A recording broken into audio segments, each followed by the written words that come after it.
Hear me clearly. America is not a racist country. We need to address, well, first of all, no, I don't think America is a racist country. More than 200 students walked out of class at a Tuscaloosa high school on Wednesday after they say they were told by school leaders to omit certain relevant events from an upcoming student-led Black History Month program. However, school officials have denied the allegations even while acknowledging the need for students' concerns to be heard. Students told WBMA-TV they were ordered to leave out major historical moments, including slavery and the civil rights movement, from the program scheduled for Feb 22 at Hillcrest High School in Tuscaloosa. The students were told they couldn't talk about slavery and civil rights because one of our administrators felt uncomfortable, said Black History Month program board member Janie Acetos, a senior who participated in Wednesday's walkout. I protect her from 8 a.m. to 3:15 p.m. For you to tell me I can't talk about something that is dealing with my culture is very disturbing. It's very confusing, Sutto said. Fellow Hillcrest senior Jada Holt expressed similar emotions. Why am I being censored about my culture? Something that is rooted in me. Why can't I talk about it? History is history, and it's already been made, and it can't be erased, she said. Senior Jamia Brown, who helped put the program together, organized the walkout, which lasted about an hour. Without our history, we are nothing. Without teaching our youth where we come from, how can we move forward? Brown said. Tuscaloosa County Superintendent Kerry Johnson, in a statement, denied allegations that an administrator told the students to leave out historical elements. It is not true that faculty or staff told students that slavery or the civil rights movement could not be part of the program, Johnson said. When several community members heard this and contacted Hillcrest High administration out of concern, administration explained to them that this was false information that was circulating. Johnson said the school system supports the students' right to peacefully demonstrate. A number of our Hillcrest High students have concerns about the culture within their school. We care deeply about our students, and it is important that their concerns are heard. We are putting together a plan to make sure our students feel heard so that we know the right steps to put in place to ensure all students know that they are valued, Johnson said. The president of the Tuscaloosa branch of the NAACP, Lisa Young, said the alleged direction was a disgrace. I don't know how you can talk about Black history in this country without talking about slavery or the civil rights movement, Young said. She said she has asked to meet with Johnson, but has yet to be given a date. Young said she was angry and part of me feels like we failed our students. We want to see what we can do to assist them and make their school a safe place. Racists are wishing the sun away, calling the cops on where Black kids like to play. Can you tell me how to get from True American Street? An immigrant who served this country considers himself an American first and foremost, and he has that same nationalist vision for others. We're all Americans. That's the first thing that unites us. Nothing else unites us than the American identity, and that's what we need to hold on to. His next move would be to cancel something else, Black History Month.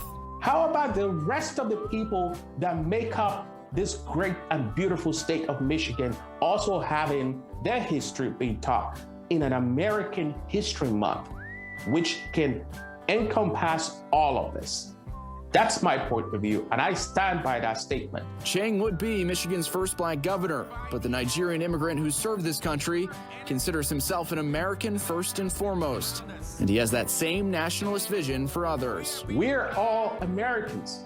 That's the first thing that unites us. Nothing else unites us than the American identity, and that's what we need to hold on to. For Fox 17 News, I'm Aaron Parsegian.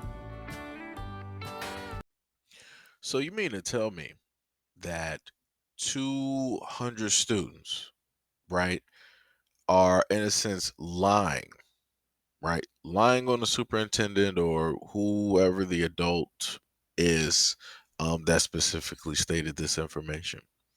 Because you heard them basically say, "Hey, we refute the information. That's just hearsay.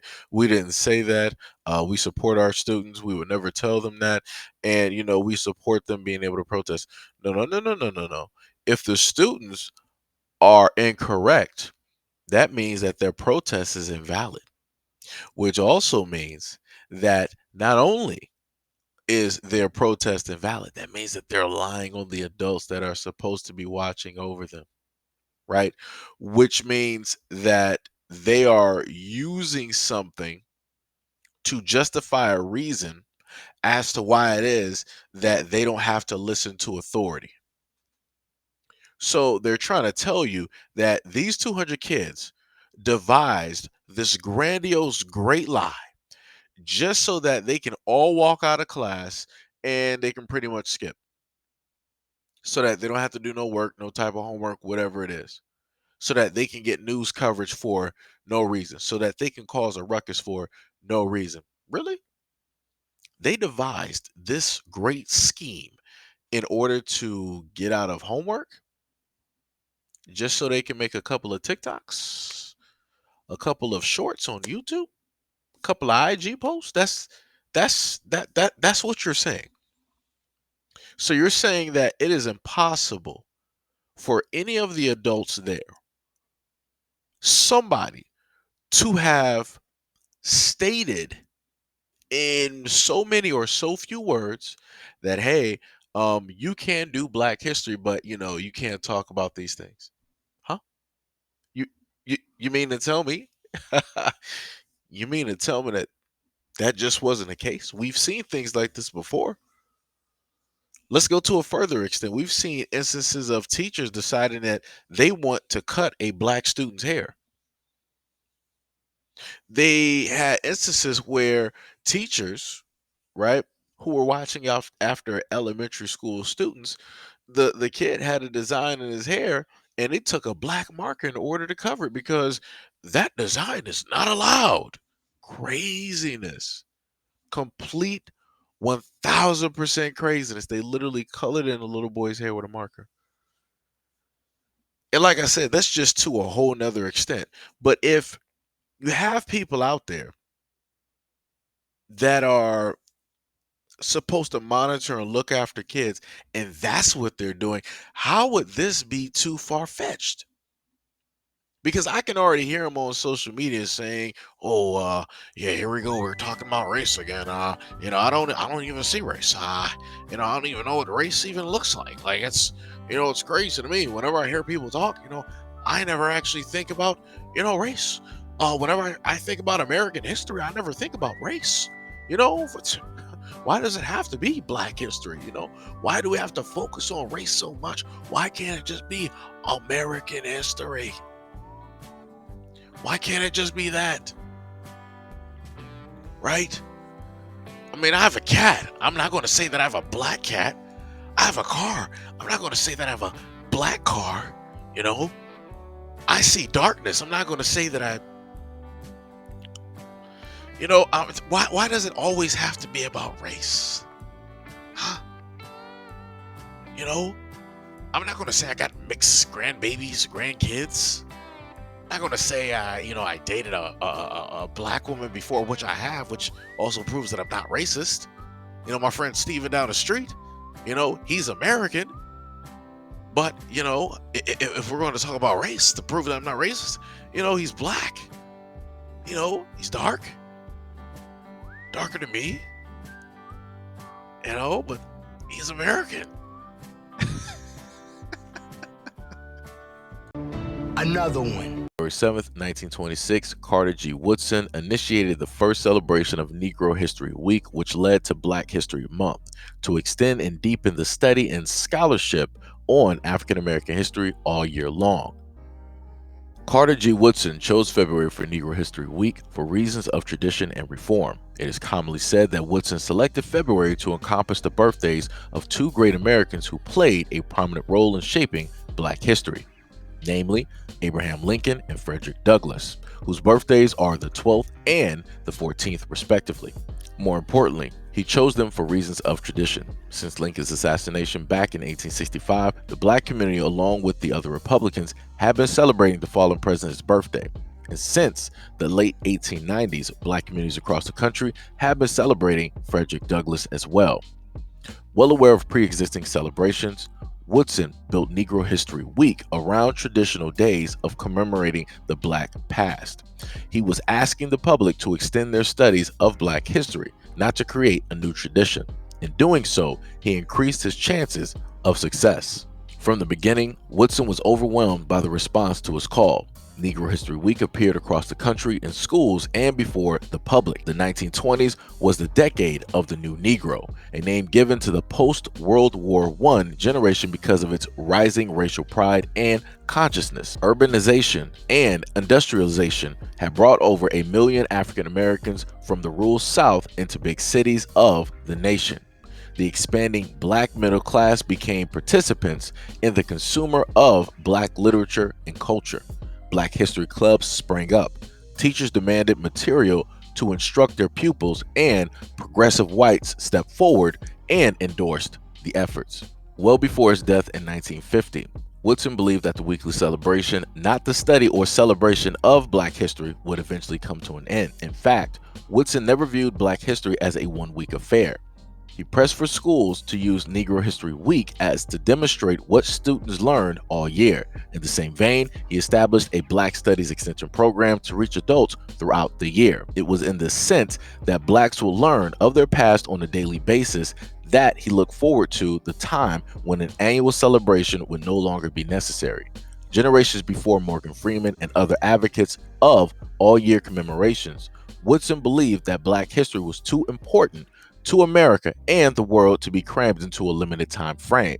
He spoke to shift from Negro History Week to Negro History Year. The 1960s had a dramatic effect on the study and celebration of Black history. Before the decade was over, Negro History Week was well on its way to becoming Black History Month. The shift of the month-long celebration began even before Woodson's death, as early as the 1940s. Blacks in West Virginia, Woodson's home state where he often spoke, began to celebrate February as Negro History Month. In Chicago, a now forgotten cultural activist, Frederick H. Hammurabi, started celebrating Negro History Month in the mid-1960s. Having taken an African name in the 1930s, Hammurabi used his cultural center, the House of Knowledge, to fuse African consciousness with the study of the Black past. By the late 1960s, as young Blacks on college campuses became increasingly conscious of links with Africa, Black History Month replaced Negro History Week at a quickening pace. Within ASALH, younger intellectuals, part of the awakening, prodded Woodson's organization to change with the times. They succeeded. In 1976, 50 years after the first celebration, ASALH used its influence to institutionalize the shift from a week to a month and from Negro history to Black history. Since the mid-1970s, every U.S. president has issued proclamations endorsing the ASALH's annual theme. So even though I decided to throw the whole kitchen sink directly at this video, knowing the fact that this video will probably only get about 200 to 300 views, the main point of this video is the fact that regardless on if you are a Black American and you agree or disagree with Black history and what's taught and all this other type of stuff, the fact remains that this is history that has the right to be taught, talked about, stated, written about, gone over, and shared.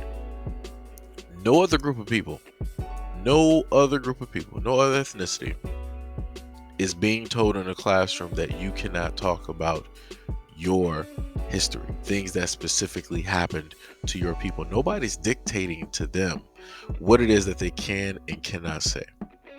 This primarily and pretty much only happens to Black Americans. We've gone through this time and time again. This is why I've stated before that we need our own schools so that we can teach our own curriculum the way that we want to teach it, the way that it should be taught, by educators who will teach it to its fullest. Because as I've stated before, Black history is American history, but the problem with it is because it is Black history, it's in a sense hidden. It's passed over, it's looked over, it's swept directly under the rug, under the disguise of it being quote unquote American history. Even though 9 times out of 10 Black people don't really get seen as American up until they actually do something that is deemed American, such as representing America in the Olympics, winning gold medals, doing something that is seen outside of being black or what could be categorized as being black. They always try to use it to separate black people, right? Hey, you're not black, you're American. Or if you happen to do something negative, you're not American, you're black. But anyways, let me know what you guys think about this video and everything that's stated in the comment description below. And as always, peace, love, and stay tuned for the next video.